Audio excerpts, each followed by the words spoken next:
Our next session, I want to bring up a panel of three mid to senior technologists who changed jobs for a bigger role at another company. And they're here to talk about how it's a hot job market and how to know when it's time to leave. This is very timely with the great resignation or great reshuffling that we all hear about. And so now let's welcome Eliza, Rocio, and Sharon. And I'll let you introduce yourselves. Hello, everyone, and welcome to our session. I'd like to take a moment to recognize that we are all in challenging times. And for those of you out there with family, friends, and loved ones who are impacted by the conflict in Ukraine, our hearts and our thoughts are with all of you. Now, we hope that our story and the tips we're going to share are helpful for you and will inspire you as well. But before that, let's do some intros. We'll start with Sharon.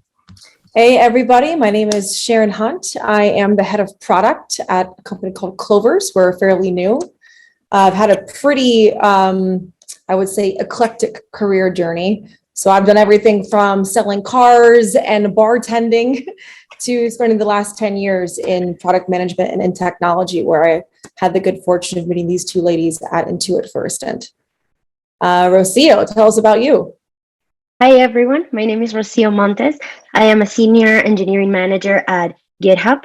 My team, the compute engine team, powers all the runners that provide the compute power to all of the actions workflows.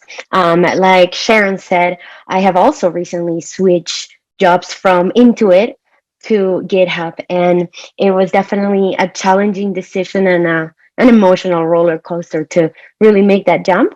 But you grow and you challenge yourself. So here I am, very happy with that. So we're here to tell you all about it.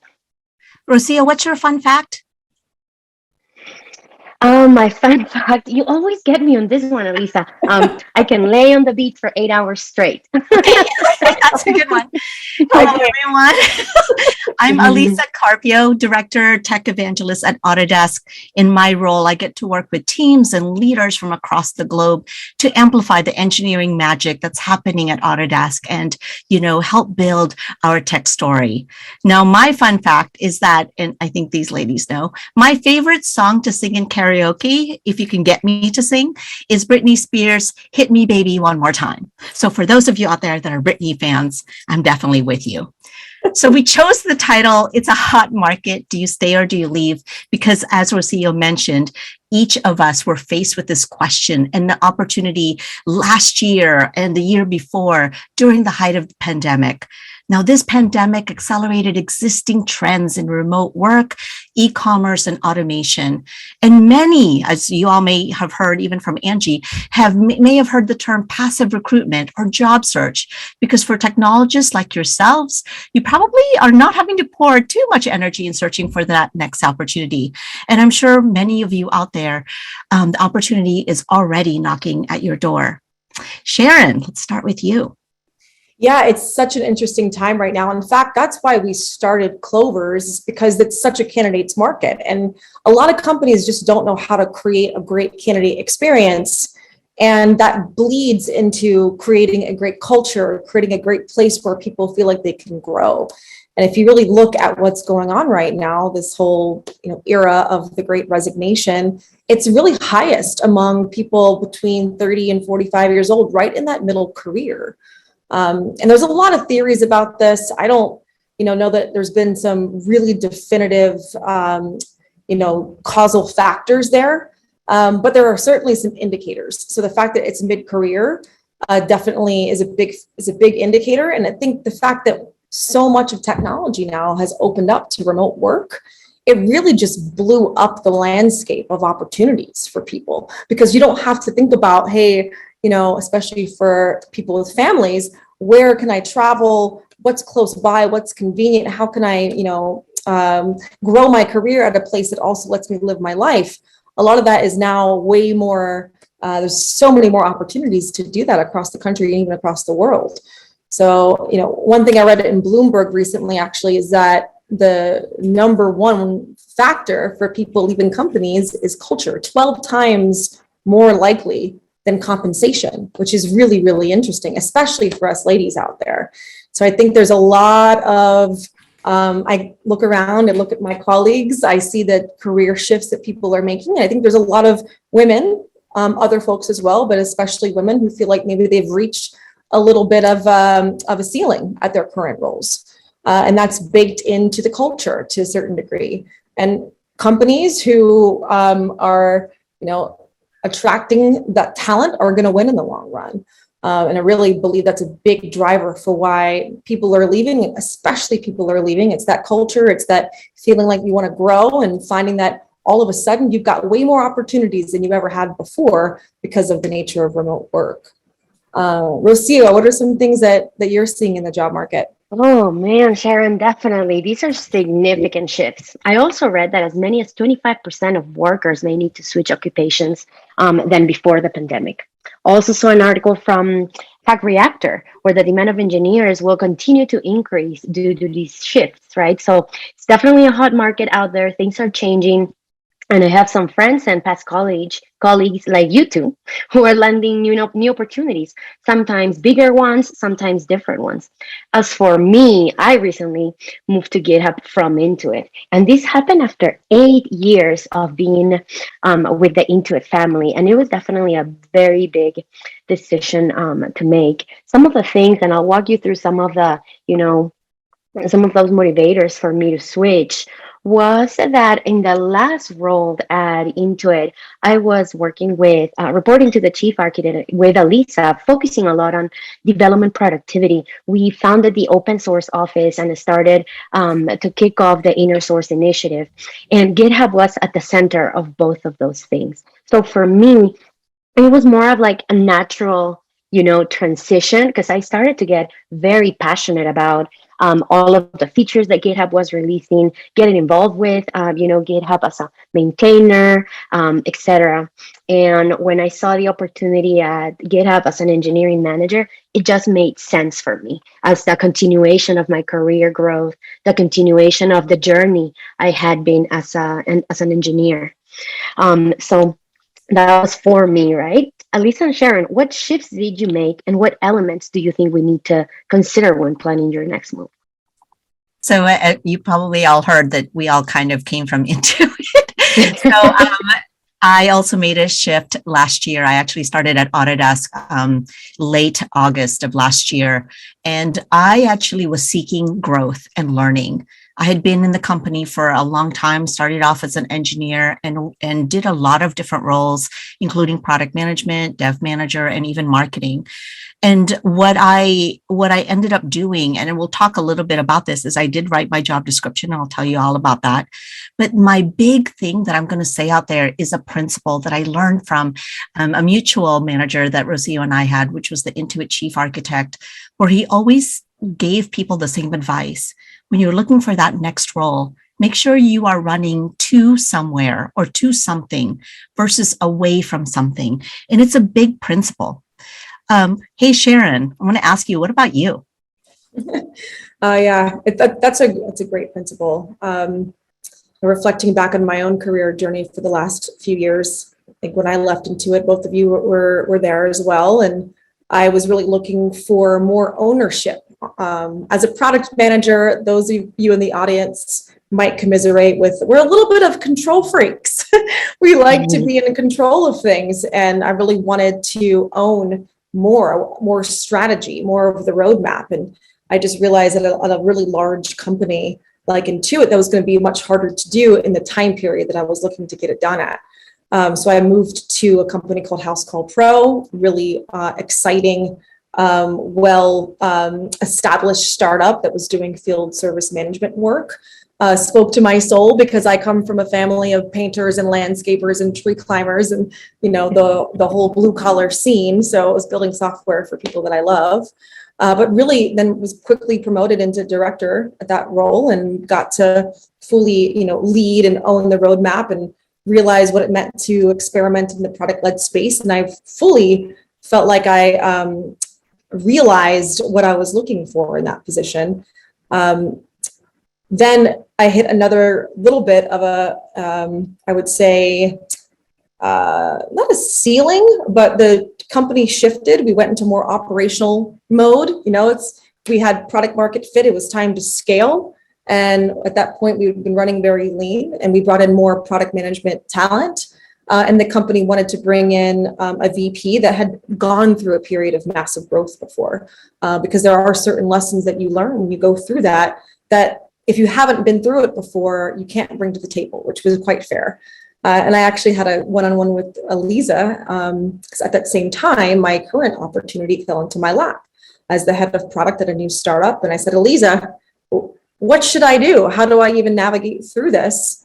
And she really encouraged me to write down all the things that I was looking for in my new role and why I thought that I was qualified to do it at House Call Pro, and really be transparent with my manager at that time around what I wanted and why I thought it was a good fit.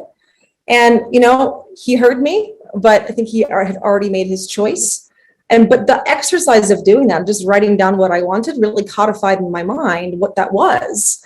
And it helped me make that decision between, okay, do I stay here and I'm going to learn, I'm going to continue to grow through a product position that's going to go through crazy growth, or do I go back over here into a new opportunity to really build something from scratch, to establish processes, to establish leadership principles that, I've sometimes felt were a gap in previous companies.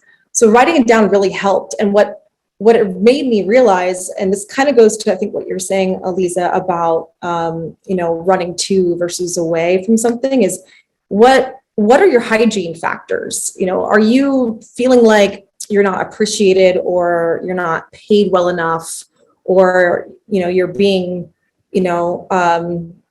mistreated in some way? If that's the case, then you might be running away from a position. And that's probably not a bad thing. It sounds, maybe that's a toxic position for you and you deserve and belong to something new, but don't let that make you underestimate or underserve yourself when you go to the next position, because you might not fully bake and understand what truly motivates you, you really want out of your next role. And you might just jump on the next thing that at least meets your basic criteria. So it really helped me kind of codify, what are my hygiene factors? At my last position, I felt like I was getting that, but what did I want on top of that was going to help me to grow?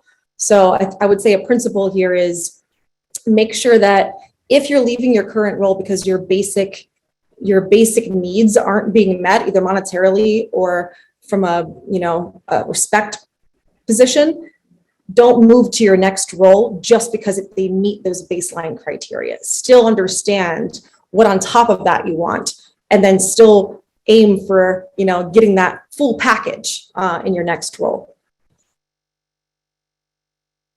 Rosia, would you I might add, yeah, I think I would add again, I would go back to what are you passionate about? What excites you in the morning? To me, it was really clear about what are some of the things and the features that I wanted to work with, and how I was always like trying to pull in GitHub features and trying to onboard to all the new GitHub features that were coming out. And it was just that what motivated me, what I realized that I was very passionate about, that drove me to really find and to make the leap to changing roles. Folks, this is really, really golden. Let me share a couple of things here. I love what you all are sharing, and Sharon and Rocio, please do add if I miss anything. But in that question around what elements do you need to think about or consider when planning your next move, do you want to take that first one, Sharon? And I'll take the second one. This is your journey. Take a moment to self-reflect. Yeah, I think this kind of pairs with the last one, honestly. What is it that motivates you? It's all kind of boils down to that. Right. Are you motivated by trying to escape, or are you motivated by trying to grow? Sometimes it's a combination of the two, but don't just escape if that's what you're trying to do, escape and grow at the same time. Why are you looking? What is it that is driving you out of your current position? Fully understand that. And then a click deeper really is, once you understand what is driving you, do you understand where that driver comes from? Is this something that you really want? You yourself as a fully formed human, or is it what you were told that you should want by your parents or by society or by your significant other or your church or your religion. There's so much of that influence that is imposed upon us from the outside that it takes some really deep thinking to truly know what it is that's driving you, so that you can make sure that the next thing that you pick is going to really check those boxes in a deep way in terms of motivation. So I'd say, Elisa, that kind of combines the one and two. The 1 and 3. Yeah. That second one I mentioned already, around making sure that you don't do a couple of things, that you avoid running away from something, but shift your mind to running to something. And then there's this second one, which I actually got from Shannon Leitz. She's VP of Security at Adobe. And I really love it when she asked me, are you letting your current job interfere with your career aspirations? You might love what it is that you do, but you really need to also think about the fact that you own the destiny of your career. So think about what is it that you're aspiring to do or want to achieve, and not let the current job interfere with that. There's a lot more potentially that you could be doing to be more impactful. So thanks for that. I'm going to stop sharing and get back to our chat. Rocio, I know you were going to maybe have a story about a friend who reached out to you. I wanted to share that I recently had a friend reach out to me because she was contacted by a recruiter and she wanted my advice about what are some of the things that she should consider when, switching jobs.